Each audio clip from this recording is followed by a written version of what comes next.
Eastern Kentucky, where I was raised, where the wildlife and mountains call my name.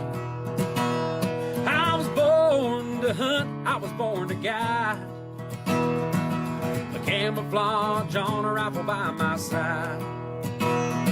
Just good old country boys chasing dreams in the Appalachian Mountains, fields and streams. From those white-tailed bucks strutting toms, the bugling elks that are on the run. Where those dreams are made, the trophies is our game. The TLC Outfitters is our name.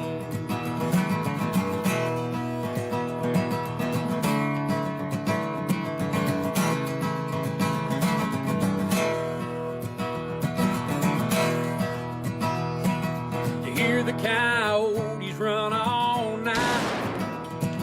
It's music to my ears and in my sights. I've got this hunting fever down in my bones. I'm glad my daddy taught me everything I know. From those white-tailed bucks to strutting toms, the bugling elks that are on the run. Where dreams are made, the trophies is our game. The TLC Outfitters is our name. From those white-tailed bucks to strutting toms, the bugling elks that are on the run. Where dreams are made, the trophies is our game. The TLC Outfitters is our name. The TLC Outfitter is our name.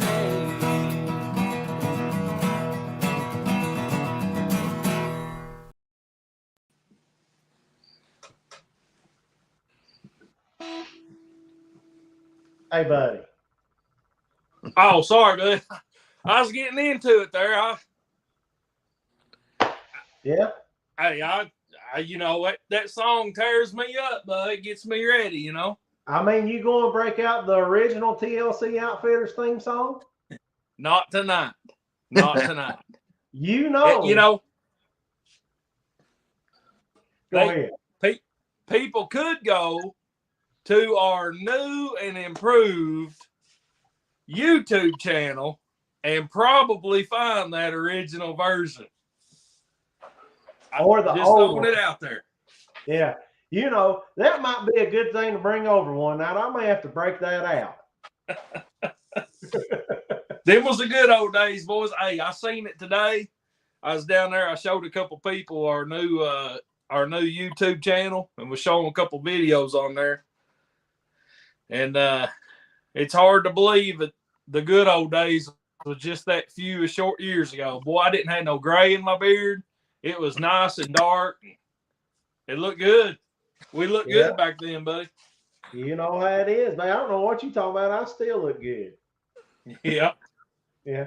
Don't answer that. Hey, folks, welcome to On Air and Outdoors with TLC Outfitters. Happy Tuesday night. Hope y'all are having a good night and having a good time as much as we are. Hope everybody maybe got out this weekend and had a good time. And, man, I tell you, nothing gets our blood going like well, we're not in mid-August yet, but we're getting close. We're going to be talking about the upcoming seasons. You know, we got squirrel season right around the corner and a few other things. We are getting excited. Elk scouting's underway. We'll talk a little bit about that tonight and a lot of other things as we recap the summer for TLC Outfitters heading into fall and be chasing these big burly elk coming up here pretty soon. Hope everybody's having a good start to their week. As always, joined by myself, Trinity Shepherd, Matt Woolwine, and our very own Ben Moore tonight. So we're going to be talking about all kinds of fun stuff. If you all have a question, if we don't have the answer, Matt will just make it up. So if y'all got a question, make sure you type it in the comments. We'll get to it tonight. We'll be covering a lot of stuff and hope everybody is doing well. We got some folks already with us tonight. If you have not done so, please like and share this video. Get the word out there about all things TLC Outfitters. And of course, our number one fan, my mama, says hello. Our buddy John Haley gonna be hunting with us this fall. Says, "Hey guys, hope y'all are having a good day." Man, John, hope you're having a good day, and hope that you're getting excited. Look here, always gotta be somebody. Gotta be a critic somewhere, Matt. It's called an age thing. Well, it's definitely catching up with us. Yeah, and good old Gator Paul down in Florida. Oh, Gator Paul, son, we are 1 week closer. 1 week closer, man, to mid-October. I cannot wait. I can't wait. It's all I think about, man. Besides elk, you know. Me too, man. I watched one of them fancy hunting shows on the Outdoor Channel last night. They were down there in Florida catching snakes and stuff, and I tell you, man, it just got my blood pumping for October. I cannot wait to get down there and chase them daggone iguanas and them gators. I'm pretty excited. Yeah, it's going to be pretty awesome. Don Shepard says, "Hey, how we doing, guys?" Don, thanks for joining us tonight, man. Look here, man. Eleanor Frogman here. Yep. Hey, did you get a hold of him? Did you send him the information that we talked about? Hey, listen, you're looking at -1 so far at a crew. I mean, we're going to get all them spots, and we're going to invade Central Kentucky. Yeah. Yeah. There'll probably be one of us get drawn, I figure. Paul said, "When are you coming?" Paul, we're going to be right after. I'm talking about right after elk season. I'm talking about second week of October is elk season, and then we're headed out that weekend. We will be there, brother. Good Lord's willing. John Haley said, "Yes, they both taste good." That's right, man. Oh, James Royal, man, in the big Royal Bull says, "Good evening, guys. Appreciate you so much." Hey, look here who this is, Ben. I know you know who this is. That's the man right there. That is the man. My buddy Earl Dwayne. How's it going, guys? Earl Dwayne, thanks for joining us tonight, man. Right here's another one. Best way to send our deposit for our elk hunt, LOL. Skylar and I have been back and forth, and here's what Skylar don't understand. So old Trinity right here and old Matt. Now Ben's a little bit different than us. Ben's a little more what's it called? Technology advanced, whatever you want to call it. Technically advanced, buddy. Yeah, technically. Whatever. So Skylar, I had that extra year of school over you. You remember that? I remember. I had to stay 5 years. Skylar and I have been bantering back and forth about how to do deposit for his elk hunt and everything. He's got all these big fancy things, and I'm like, man, I'm trying to learn this stuff, and we'll get it, Skylar. Don't worry, we'll get it, man. Who's this guy? Who's this guy, Matt? Chris May. You know Chris May? That is the best elk hunter in the TLC family for 2023, I think. I mean 2022. Yeah, that's for sure. That's right. That's right. Good evening, Chris. Thank y'all for joining us. Hope everybody's having a good week. So, Ben, man, what have you been doing? What's been going on? Hey, first of all, tell everybody about what you and Maddox got going on. Well, my son's been trying every way possible for me to get him some sort of a camera so he can start videoing just various things. And so he's been wanting to make a YouTube channel, one channel for YouTube Kids, the other channel just to put on YouTube. So the one that he put on YouTube Kids is just him doing various things that kids like to do, play video games, ride his scooter, bicycle. And then the other one is the hunt club that we have. So he's made a YouTube channel at Wolf Pen Hunt Club. And he's videoing us doing various things up on the lease. Spraying food plots is our first video that we dropped. And then we kind of backed up and edited some video and things that we'd had for our snapper fishing trip down in Florida.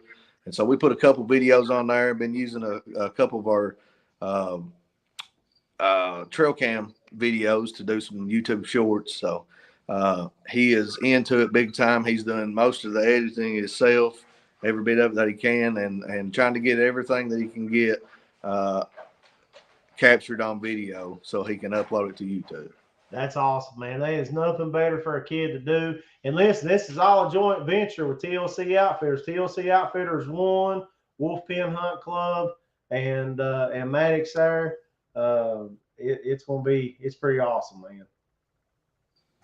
Pretty awesome. We're excited. So we'll be. I'll actually be putting some of those links on our Facebook page, so people could be looking for those, and hopefully they'll go over and subscribe. What about you, Mr. Woolwine? What you been into? Well, buddy, I like always, I'm out there fighting hard for TLC every day, and I want you to know, first of all, Ben, you're going to be under the gun this year. I can't tell you how many people I got hitting me up for bear hunts. So we're gonna have to put a few more boots on the ground, buddy, and get some more cameras out. And I could load us up with bear hunts. Yeah, there's sure plenty around right now. It's absolutely insane. Not to discourage any elk hunters, but I see more bear than I do elk, and I still see plenty of elk too. So it's been amazing just in the last 2 years how we went from where somebody had a bear encounter or seen a bear, and now everybody you talk to is seeing bear, and the population has exploded. They're everywhere. They move around a lot, so lots of people are getting to see them. In my opinion, it's a good problem to have. I enjoy them. Lots of people have different thoughts on them, but I enjoy having them around. Used to be we'd get a picture of a bear on a trail camera, and we might go 3 weeks without having a deer picture. And now I'm getting them in the same frame. So the deer getting used to them, kind of the same way they did the elk back when they introduced the elk. So I enjoy having them around, and we're sure loaded up with them right now, especially on my piece of ground. Yeah. And I'll tell you something else that I ran across today too, Trendy, is I got us a new location for catfish noodling. Okay. And it's already set up. A guy asked me if I was interested. I said yes. We'll video everything, and it should be a good trip for us. So next June, July-ish time period, that'd be something to hit hard. That noodling's good for 2 or 3 weeks at a time. And I told him, I said, when they start hitting, or when they start nesting, and they're, it's the right time. I said, call us, and we'll be right there. So that's right. I think this guy's got about 100 barrels sunk. Oh, son, I can't believe Nathan Harless ain't on here. As soon as he hears that, and he's been on to me. He's like, you need to get with Matt and get us something going down there. He says it's a little easier and a lot better down your way for whatever reason, and he knows. But he said that he'll be delighted, son, to hear that. Yep. No, I think we got it set up. We should have a good trip for that next summer. So yeah, something to look forward to. Yeah, good deal. John Haley, yes, I did, buddy. Good. Or let's see. Yes, I think we're good to go. Chris says that he just got a bear on camera yesterday. Let's see what we got here from John. It said, what does a hunter need to do or bring if they are interested in videotaping their elk hunt? So we can kind of talk about this a little bit. So, John, this year we're going to be looking at doing even more videoing. It's funny that we're talking about videoing. We just kind of added this to our little arsenal. So we've got this going on, Campbell camera that we're added to our hunts this year. We've got some new GoPros and things like that. So, from the simplest, the best camera, and a lot of what we do is from our iPhones. We do a lot of our YouTube stuff from our iPhones. A lot of our things that you've seen on there is from our iPhones. So if you want to go low key, you don't have to buy a GoPro brand. If you go on Amazon, there's a lot of action cameras, different types. If you want to go high end, I suggest, a GoPro of some sort. They got different makes and models. Or at bare minimum, make sure your phone's got plenty of storage on it. If you got delete some videos or put them on your computer, do things like that. That's the way to go, low key. But we're going to be having GoPros. We got the Campbell camera. We're going to be having our phones, and almost all of our guides video. And if you can help with that, we can put you something together and get something. We're getting better and better at it. So pretty good question there. Something I say, I may be behind the times because technology is not my forte, but I did see a commercial yesterday for, was it Tacticam 6, I think. That thing looked pretty neat. Yeah. Tacticam is pretty awesome. And Matt, you and I done some used some Tacticam in Florida and in Tennessee last year, and got some really good footage. We got a couple kills on camera from Florida last year, and then we got a pretty good miss in Tennessee last year. And I don't remember that. You don't remember that? You need me to jog your memory? Now let me think about it, and let me see if I can pull it from the back. Okay, all right. I blocked out that bad stuff. I got you. But it's not easy trying to get a muzzleloader turkey kill on film, and we got as close as we could to not getting one. So pretty neat. Yeah. John says awesome. Because I really wanting to have this on video. Us too, John. Hey, so we need to get those Florida kills as shorts on YouTube. You know what? You're exactly right. I've got them, and we'll get those up and going. Those are awesome hunts. And man, I can't wait for all the video we're gonna be bringing back from Florida this October. It is gonna be ridiculous. Yeah. So got a lot that has went on. Why don't you two give us a food plot update? We got a real awesome series. We got a 3-part series on food plots with Kentucky Partner Fish and Wildlife and Ben. We got an awesome 4-part elk series at the beginning of this thing back in May that will tell you anything you want to know from the beginning to advanced stages of this elk hunting deal. But why don't you tell us a little bit? Why don't you start, Ben, with your food plot stuff? You were on that 101 show. How's your food plots doing? Well, everything's doing real good right now because I haven't got any seed in the ground. So everything is killed and tilled and terminated the way I need it to be. Setting myself up for probably the 3rd weekend of this month to get my seed in the ground. And I run into a few little problems along the way. And it's funny that I started this whole project to get these food plots ready in May, and you work and work and work to try to get everything ready. And then here you look up and it's August and you got bow season starting in September. So now I'm behind on a whole lot of different things. So I still got a lot of work to do, but got my soil samples back, got my ground right, and getting ready to start putting the seed in the ground and hoping for the best after that. Praying for rain. Praying for rain. That's right. What about you, Matt? Well, I think we've got some YouTube videos up that mention kind of how I do my stuff. And, one thing that I do is I like to let my fields go a little bit fallow from the previous year. Especially deer, they're browsers. So they're not necessarily looking for that manicured food plot.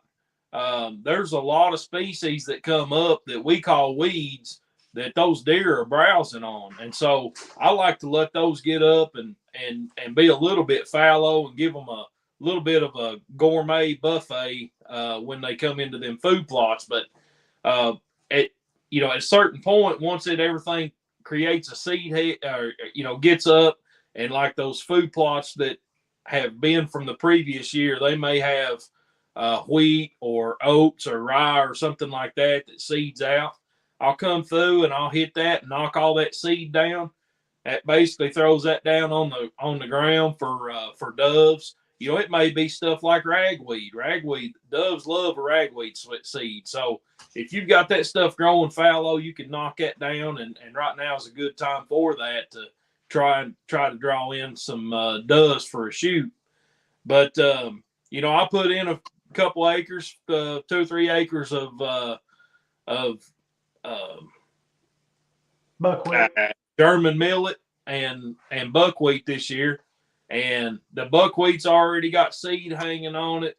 The German millet is starting to produce a seed head, just letting that for that to mature a little bit, and I'll be knocking that seed down on the ground for opening weekend of dove season. So everything's going good on my end, buddy. I'm convinced, Matt, that ragweed might be one of the better food plots that you could have. Deer browse the crap out of it on my stuff. Like anytime I leave a little bit of weeds in a field like that, the ragweed gets absolutely the most pressure. And I've seen them over things that I've planted that I thought that they would be targeting, eat the ragweed before they even start on it.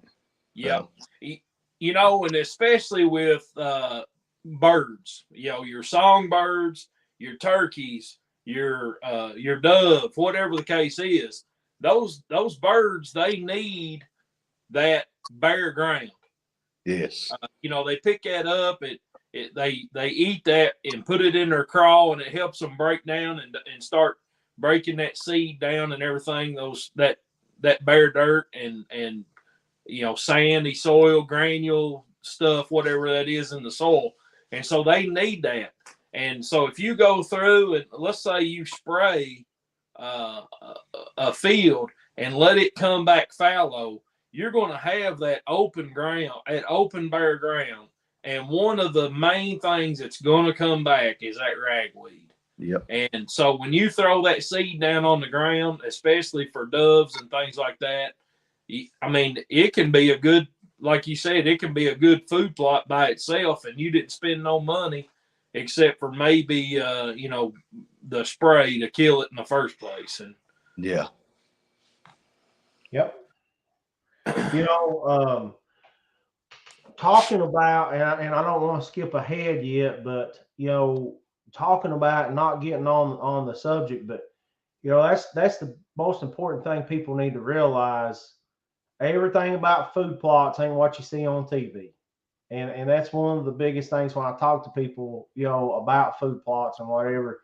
They just have this misconception that it has to look a certain way or it has to be manicured and it has to be things like that. But I hope people go check out that 3-part series, because from everything from edges to timber stand, you know, improvement to what, there's so much that you can get out of your land for very little, just your work and your time.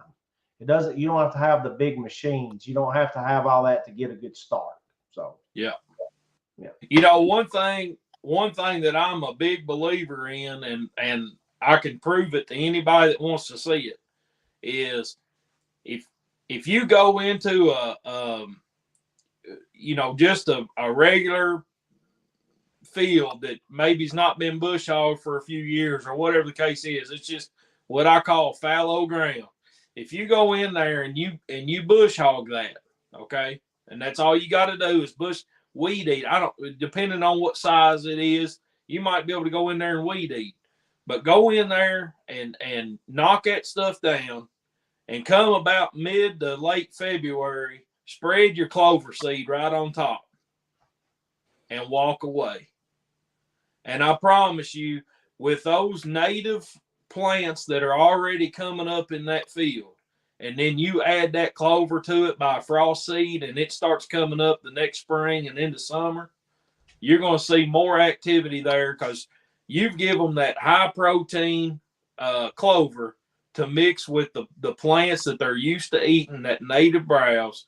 And I'll guarantee you, you know, that'd be one of your hotter spots to see wildlife. Yep. Absolutely. Very good. So I got to ask y'all, I already know Matt's answer. even though we need to break him out. Hang on just a minute. We got a question here from Skylar said, for the middle of September and hunting out, do you expect the bulls to be in thicker, dense cover or kind of all over the place? Ben, what do you think? Middle of September. Middle of September, they should be grouping up pretty good. And most of the time when they group up, they start coming into more open area.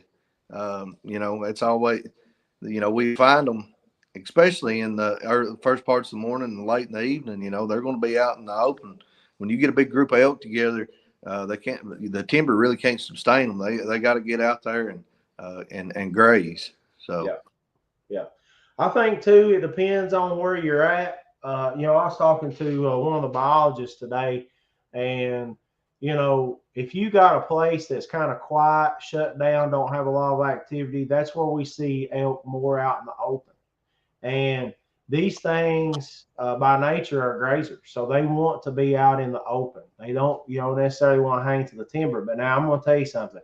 Here in Eastern Kentucky, if we've got a good crop of acorns, if it's a good acorn year, those elk know that they get more bang for their buck out of acorns than they will, out of graze. So the timber seems to be kind of a safe haven for them, and where we have to walk them up a lot of times. Another issue is the climate change. Used to be we'd get a big cool down come September, and things started ticking towards frost towards the beginning of October. Matt, you and I, even Ben remembers.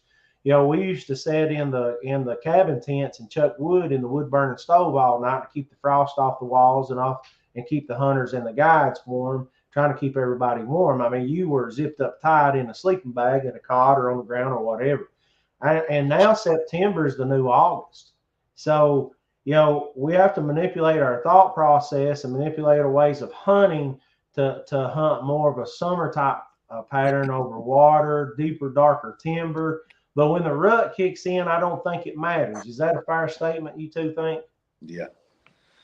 They're going to do their thing regardless of temperature, because it's that instinct, and it's that, hey, we gotta push on into the next generation.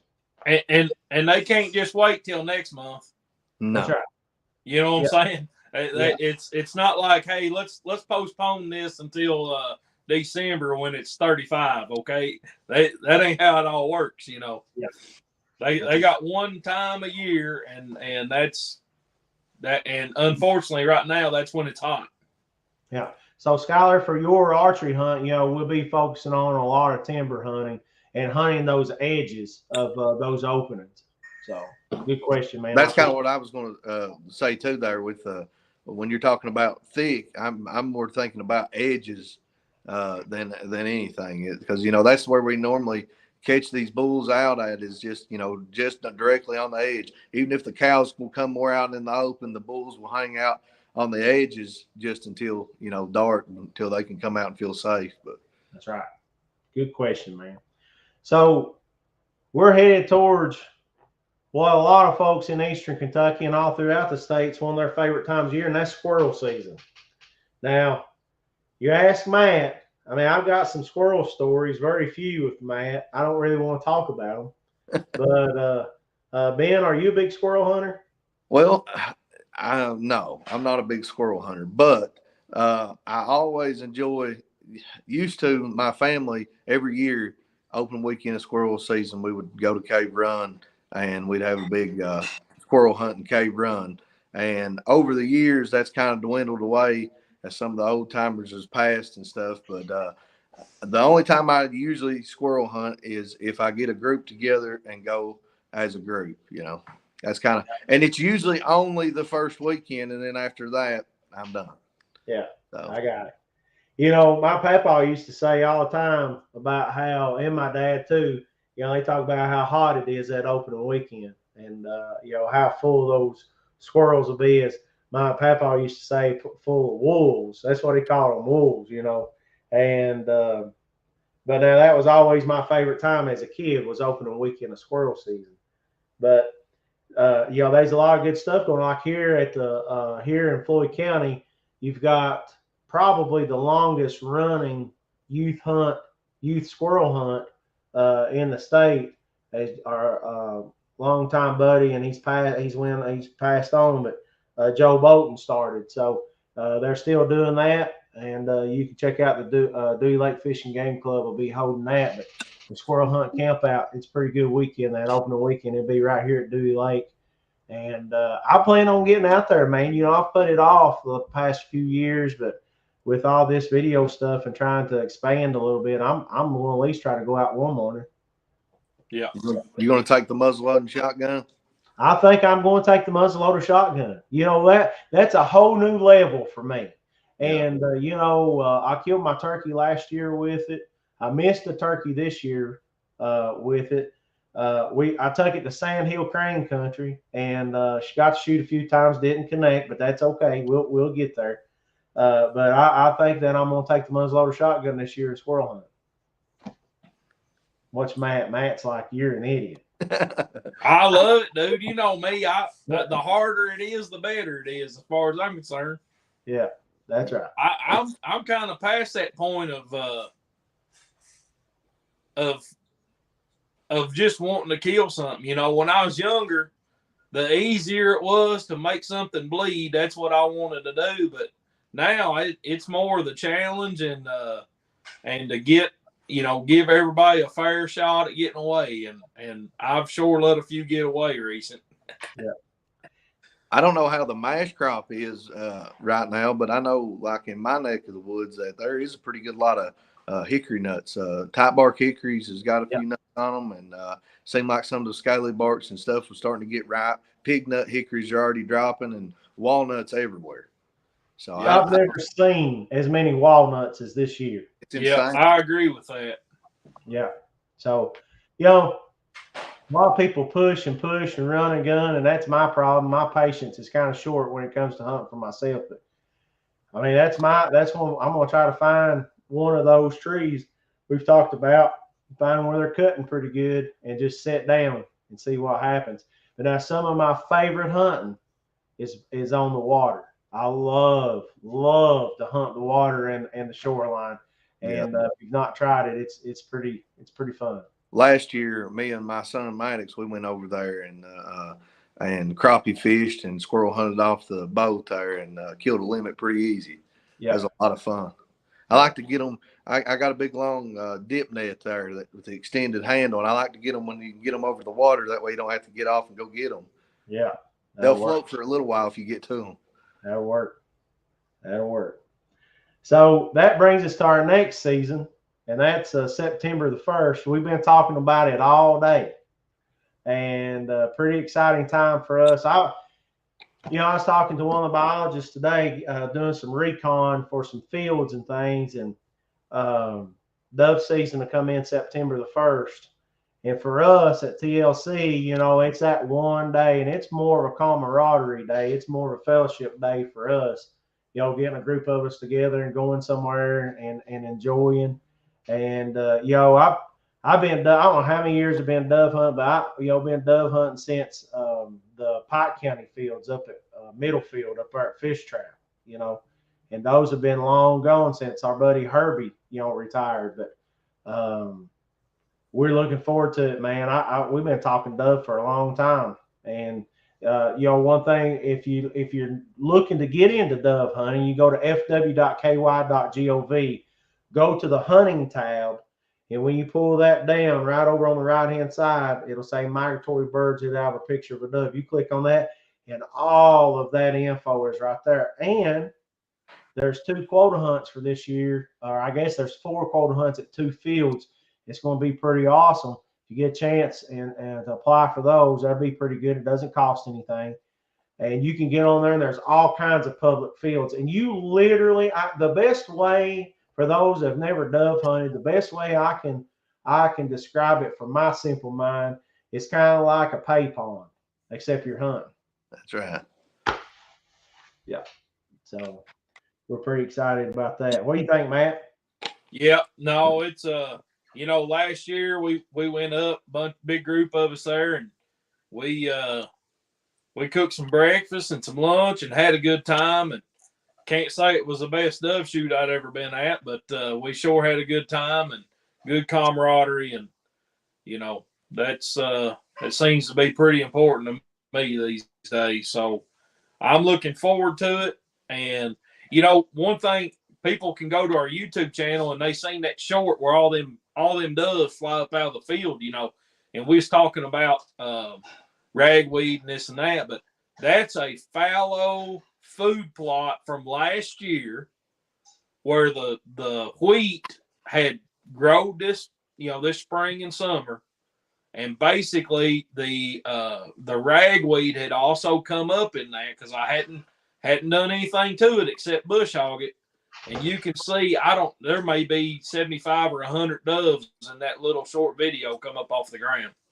And that's just a testament to a little bit, like I said, that a little bit of that seed head that I knocked off from that fallow field and that ragweed. But down underneath of that, it's bare ground, and they just eat it up, buddy. They just eat it up.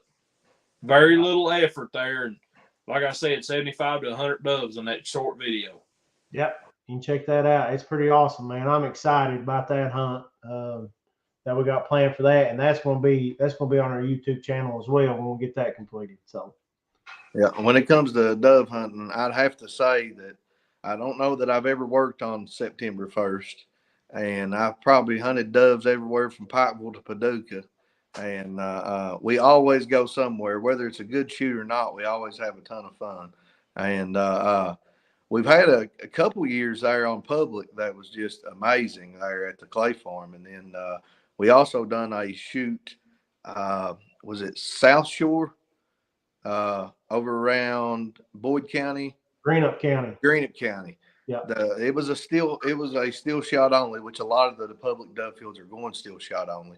But that was a great shoot. And then we've done a couple in Central Kentucky. I think Central Kentucky is more where you get into the migratory bird, their natural flyway. So anything you can get around Central Kentucky is usually pretty good on that.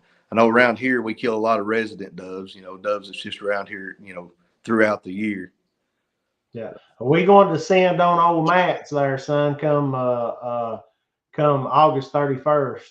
And I expect that Blackstone to be in full effect for supper, all cleaned up and in full effect for the dove field. It's going to happen, buddy. That's what I look forward to is the cooking. Yeah. Something I've been wanting to try and still haven't found a field to do it in. I know there's a couple public fields, is a hemp field.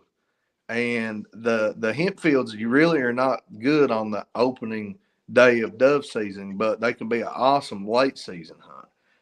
I think that season comes in around in December.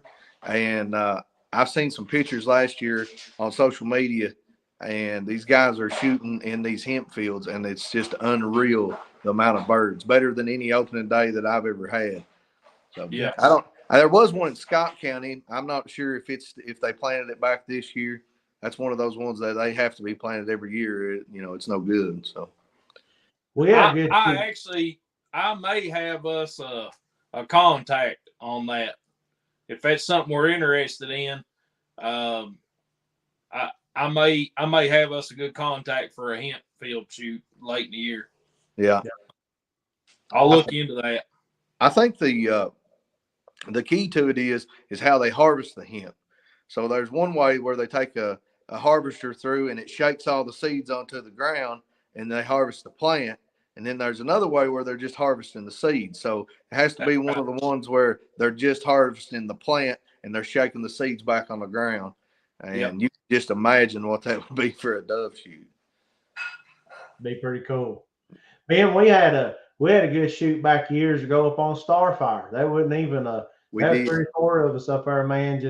It was amazing. We just sat in basically a power line cut, and we shot our arm off. We did. So it doesn't have to be, I think a lot of people have anxiety about going to a public field, afraid they're going to get shot or this is going to happen, that's going to happen. You don't have to have a dove field to dove hunt. If you get out and you got access to some areas, you know, you can, you know, look at some agricultural areas, or here in the east, some old strip mines, you know, just natural, which most of them are grown up now, but you know, you can find some places that's off the beaten path for private land. And some of the best dove hunting I've ever seen was never was a, you know, wasn't a planted field. So Yeah. it's something to keep in mind. You know, doves like high ground. Seems like they like a high ground. They like power lines. They like dead trees, and they like to have water pretty close by. And if you And some those bird, things together, you can hammer them. yeah. Yeah. One of the best dove shoots that I was ever on private ground was at an old mine site. They had there was a old drift mouth where they gravelled the parking lot and closed up the drift mouth. There was a power line going through, and for 3 years in a row, I could go up there and I killed my limit every day that we went. You know, 4 or 5 of us would go and kill our limit. And it was just a gravel parking lot with a power line over it. I don't know why they were there. There was a little hole of water, had what they needed. There was a few dead trees around, and as long as you had enough guys to keep them flying, I mean, we would always kill our limit there. Yeah. They need that grit out of that gravel. Yeah. Yeah. Grit for the crawl. That's right. Very good. And then of course, I know you big whitetail buffs. September, what is it, 2nd this year? September 2nd. Can't get here fast. Is it 2nd? I thought it was the 4th, but it might be the 2nd. Let me see right here before I get corrected on The here. first is a Friday, so It's the 2nd. Okay. Yeah. It's the 2nd. September the 2nd, it's archery opener. I mean, man, y'all and them deer. You know, I like that late season with that boom pole, that old flint and steel in my hand. All that sitting in that heat and watching them, that's all for you all. Kudos to you all for that stuff.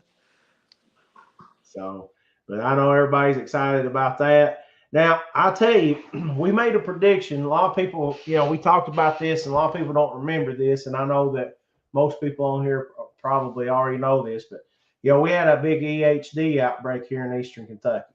And that's been probably about 6 years ago, I believe, wasn't it, Ben?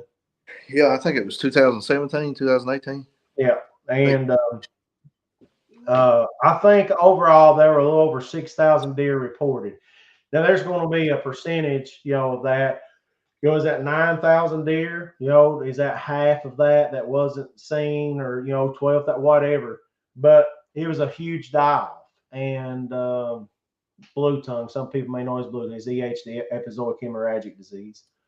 But since then, 3 years after that, we have seen a huge boom in big bucks in Eastern Kentucky.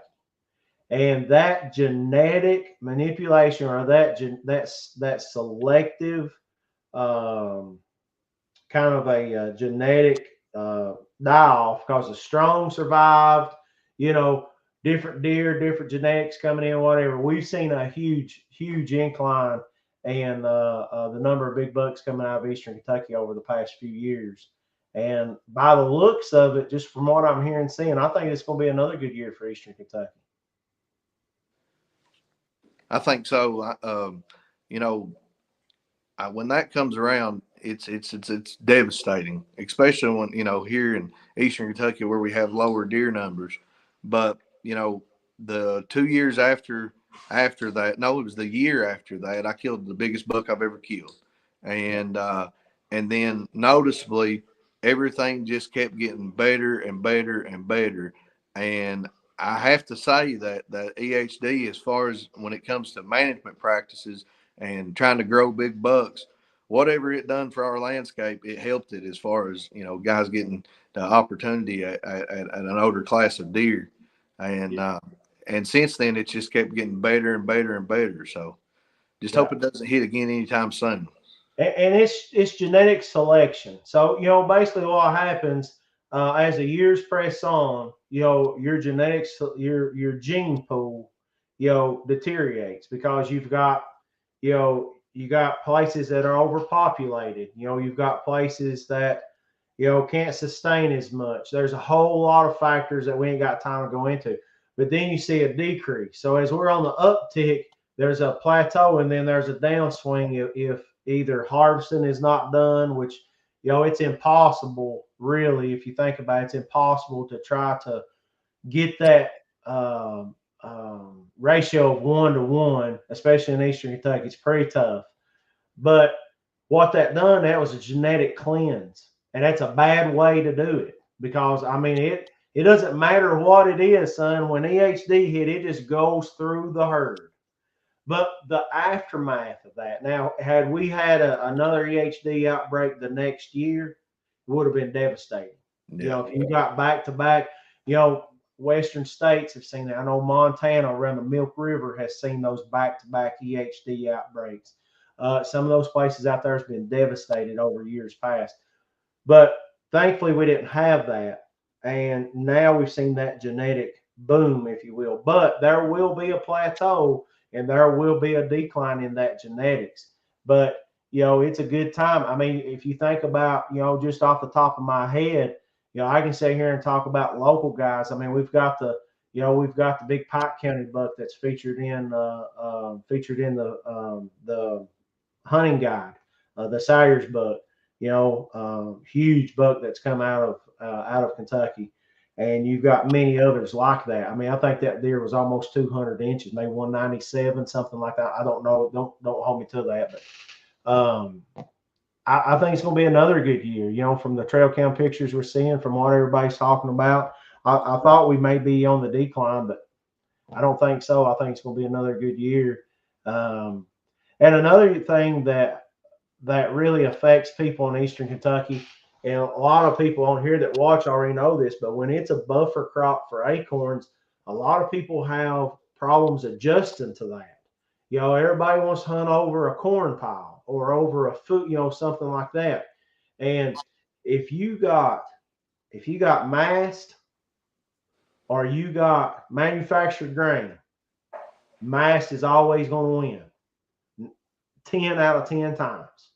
And that's important to make that change if you want to be successful. I'm by no means a deer expert, but you have to make that change. You have to read the woods. You have to know what's going on. And I think it'll be another great whitetail year in Eastern Kentucky. Yeah. And then September 9th is what everybody's been waiting for in the elk woods. That's the opening day of archery elk season. Man, I hope it cools down. God, I hope it cools down. It is too hot right now. Now, we've been out scouting. Our guys have been out scouting, been beating the bush, and we've got some good reports coming in. I think the thing that everybody has to realize in the elk woods, here's some things, and I'm going to be poignant, and I'm going to try to be, I hope everybody understands this is a positive.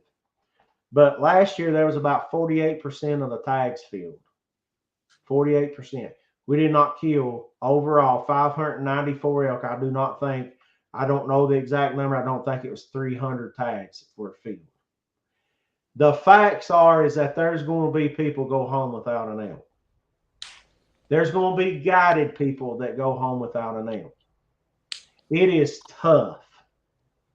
Elk hunting in Eastern Kentucky now is no longer, from the echoes of 2008, 9, 10, during the heyday or during the time when it's a lot different.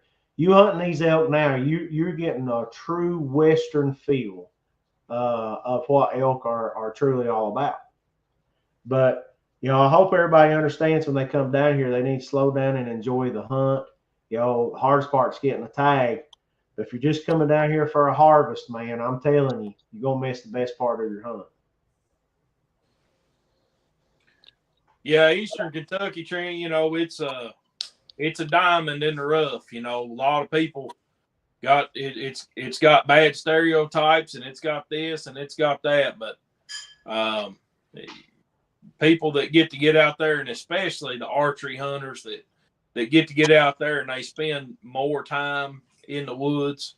If it's other than the vegetation being different than Colorado, you pretty much got the same feel. I mean, it's thick. You know, it's thick these days, boys. I'm telling you.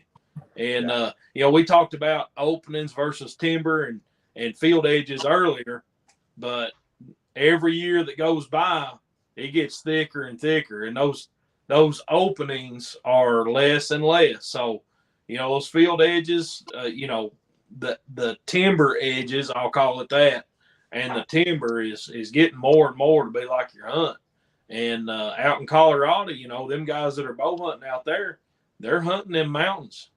Yeah. And you know, they got to put some miles on and do some practicing. So it's getting more like that. That's for sure. Yeah. Yeah, I think over the course of the last 7 or 8 years, you know, elk hunting has just changed. I mean, it took a 180 turn.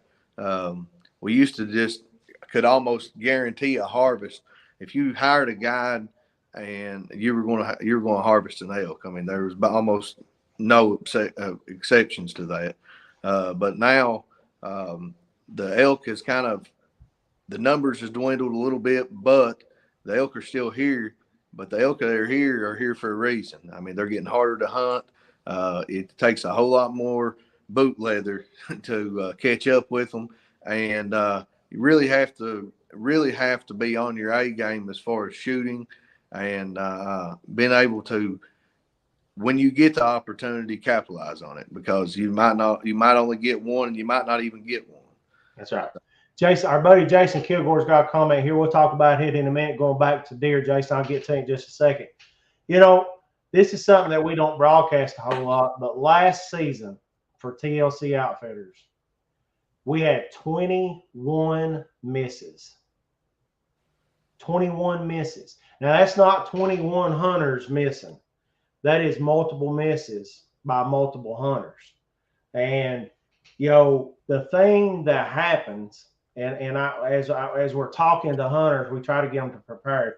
It's okay to shoot on a bench, and it's okay to shoot, you know, this and that comfortable, but there isn't anything comfortable about hunting elk when you're out here beating your feet, you're in the heat. I try to tell everybody that, look, when you know, get tuned in with your weapon, and then get in the most uncomfortable places that you can. Do some laps around the house, do some push-ups, some jumping jacks, get that heart rate elevated. And I've seen world-class hunters. When I say world-class, I'm talking about have made harvest all over the world, all over the nation. Come in here, and for whatever reason, it gets the best of them. So, you know, there are going to be people that's going to go home disappointed. There's going to be people that's going to go home empty-handed. There's going to be people that go home that don't see an elk. There's going to be people go home that's going to have shot opportunity. It's all across the board. But to be able to hunt elk in your home state, that's the reward. Getting an elk, that's just icing on top of a beautiful cake. But now I'm telling you, man, it's tough. And when I say it's tough, it's an understatement. So, you know, Trini, you talking about 21 misses, and we ain't talking all archery either. No, we're talking a combination of high magnum caliber rifles and big nice scopes and people that's killed animals everywhere. And you know, you're not hunting from a blind, and you're not shooting off of a bench.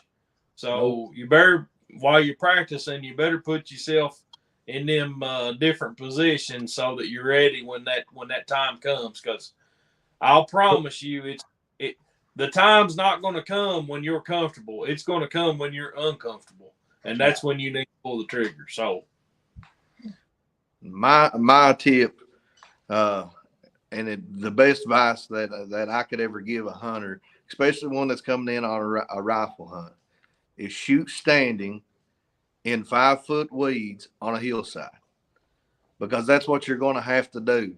And sometimes when you got a tripod, whether you got a set of bog pods, you got a bipod, it doesn't matter. When it comes to you trying to set that thing up on a hillside in a moment's notice and get that shot, you might be balancing on one of those pods trying to get your rifle steady. And you got to make sure you can capitalize on those opportunities. Yeah. And get something that's quick, get comfortable with your shooting sticks. And a bipod on the bottom of your rifle that extends 2 foot is almost worthless. It's nice when you're shooting off of a bench, but it's not for elk hunting in Eastern Kentucky. And there's no reason to carry that extra weight around either. That's exactly. Get you a good set of shooting sticks, a quality set, and get to know how to use them in a moment's notice to get your rifle on a good solid base and be able to make a shot. Trigger sticks, boys. Trigger sticks. Trigger sticks is a great one. Yeah, I love bog pod. I actually, for my personal hunting myself, I'll probably like bog pod a little bit better than I do trigger sticks. But for elk hunting in Eastern Kentucky, nothing better than a set of trigger sticks. Because, you don't have to fool. You grab the trigger and it's out and it's adjusted and it's, perfect. For those hillside shots, there's nothing better than trigger sticks. That's right. Our buddy Jason Kilgore said, going back to there, says, we have a doe here in the neighborhood that her tongue hangs out the side of her mouth at least 3 inches. Have seen her at least for 4 years. I think she may be a EHD survivor. It's a good possibility, man. And another telltale sign from those EHD survivors was their hooves. Their hooves would curl up as well. It affected their hooves. So I don't know if everybody knows what EHD is. It's epizootic hemorrhagic disease. And there's actually a few cases of EHD every year. It's caused by midges or midge flies. And they bite these deer. Epizootic hemorrhagic. Hemorrhagic is hemorrhaging. It causes the walls of organs to thin, deteriorate. They burn up with fever. And that's the reason you find them a lot of times in waterways trying to cool off. But they actually hemorrhage to death. It's a nasty disease, man. Nasty. And we used to see them in Dewey Lake during that time. Every day you'd see 3 or 4 or 5 or 6 deer just floating, going along, new ones every day. So a lot of people call it blue tongue. It's actually not blue tongue. It's in the blue tongue family as far as the disease is concerned. But in deer, it's epizootic hemorrhagic disease. And you see it more prevalent when we have drought years, stagnation of water. You have water where it's very stagnated, midges. Populations rise. Those deer have got to go through that stagnated water. They get bit more, and that's when they contract the disease. Thanks, Jason, for your question and comment there. Well, guys, it don't take very long to talk away an hour, does it? Sure doesn't. So, Matt, that's a good show. Yeah, man. Matt, what you got planned for the rest of the week, buddy? Besides work. That's it, buddy. You know me. I know you, buddy. How about you, Ben? I know you're going to be on the mountain. Well, I got to finish this week out and work, and then I'll be staying the weekend in Breathitt County and trying to get everything tidied up. I got a lot of mowing to do this weekend. My mower's been down, so I got to pick my bush hog up Thursday, and then I'll have it up there and finish off mowing all the roads and stuff and get ready to put some seed in the ground. I wish that 400-inch bull would come over and stay in one of them food plots. I wish you would too. Yep. We'd be in like Flynn, buddy. Only bull I got in there right now has got steaks. Yeah. Maybe not for long. We'll ask that. We'll ask Matt that question after the show. Yeah, somebody needs to be asked that. That's right. That's right. Well, anything in closing, Matt? Anything we've talked about? Anything in closing? Get out there and do something, whether it's right or wrong. Get out there and do something. I don't know, but it's a good show. It's touched on a lot of species, a lot of seasons, and a lot of stuff that TLC's doing in the quote unquote off season. But that's what we do. That's what we enjoy. That's right. Ben, what you got, buddy? Everybody needs to go ahead and put in for vacation on September 1st and get to a dove field. I promise you will love it. It is phenomenal. And if you think you're a good shotgun shot, it will prove you wrong. You need to go ahead and take you 2 bricks to the dove field. Yeah. I didn't say 2 boxes. Two I bricks. said 2 bricks. What's the Them national average? 4 doves a box or 5? 4, I think. 4 doves a box. So Yeah. you get 15. So Unless you're like Matt, and for every 50 dove that fly through the field, you shoot 1 time. that's like Bob. Yeah. Hey, I know the limits, buddy. I don't like to get laughed at. So, you know, when I was growing up, my dad would take me out and he'd throw clay pigeons for me, and I'd bust 9 out of 10 or 24 out of 25 or 99 out of 100. And then I'd throw 1 for him and he'd break it and he'd say, I'm done. And he'd say, I beat you. And I say, what do you mean you beat me? You only shot 1. And he said, yeah, but it's 100%. Very good, man. That's awesome. I want everybody to mark their calendars for September the 1st. That'll be when all quota hunt applications come available. You want to make sure to do that. That's when you can get in for the various deer hunts and things like that. Also, be looking for the sandhill crane quota hunts. I don't know if that'll be in September or if that'll be in November, but I can tell you this. TLC is proud to announce that we are teamed up with Global Outdoor Hunting Decoys, and we got a fresh set of sandhill crane decoys coming in here for the sandhill crane season, and we will be guiding sandhill crane hunts this year, and we're pretty Tags, excited. boy, tags. Get the tags. Get the tags. That means you got to put in for the hunt. And we're going to take it. Now, we've actually already been doing it, and we've had a lot of success. We've just kind of been sleeping on it, getting things. And I'll be honest with you, I don't know anybody else in Kentucky that's doing it. But we can flat put down some sandhill cranes. And I'm super excited, man. Super excited for this year to get down to crane country. And don't forget anybody that's going to be hunting any type of migratory birds to get on there and take that survey on your license and reprint with that survey on there. That'll save you a ticket in the field. And do not take for granted that your shotgun is plugged. Take that cap off and you make sure you put them, if 3 shells go in there or even close to going in, don't do it. Don't do it. Make sure that, as my dad used to say, make sure the pencil's in the magazine. That's right. Because if an officer comes and checks you, don't matter if you've got 3 in the magazine in a dove field. If you've got 2 in the magazine, 1 in the chamber. If he comes and there's 3 will go in the magazine, automatic ticket. So that's very important. Another thing that That's federal. That's federal. That ain't just state. That's federal. That's right. And the federal stuff turn you up quick. If you're mentoring a youth hunter or something in the field, especially in a public dove field, they want to make sure that you are in position to where you can take over control of the gun. So just make sure when you're all setting up your chairs for dove hunting that you're close to those children so you can take control of that gun at any time. I know we've got a few warnings on that and seen people get warnings on it. I've not got one myself, but seen people get warnings on that. Make sure you can stay in arm's reach of those children. Yeah. Awesome. Man, thank you guys. Appreciate you as always. Folks, make sure to check us out on YouTube. TLC Outfitters 1, Wolf Pen Hunt Club. And then Max is going to have his. What's the name of it? His is Wolf Pen Hunt Club. Wolf Pen Hunt Club. Yeah. Make sure you go over and subscribe to those and stay tuned, man. And don't forget, Miss Jill, Miss Woolwine, definitely your better half. Definitely the better half. That's what she thinks, yeah.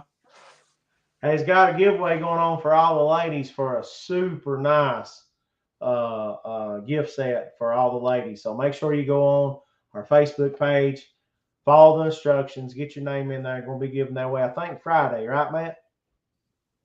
Yes. I think 10 p.m. Friday night is the cutoff. Yeah, perfect. Folks, we appreciate you very much. Remember, if you want to know the Creator, look at the creation. Get out there and enjoy what the good Lord has gave us. And as always, we hope to see you on air and outdoors and hopefully with TLC Outfitters. Y'all have a great rest of your week. See you soon.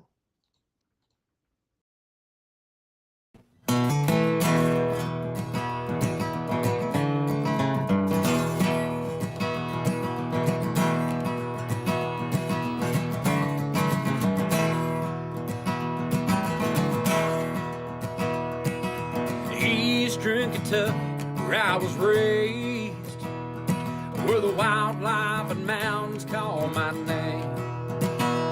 I was born to hunt, I was born to guide, a camouflage on a rifle by my side. Just good old country boys chasing dreams in the Appalachian Mountains, fields and streams. From those white-tailed bucks strutting toms, the bugling elks that are on the run, where those dreams are made, the trophies is our game. The TLC Outfitters is our name.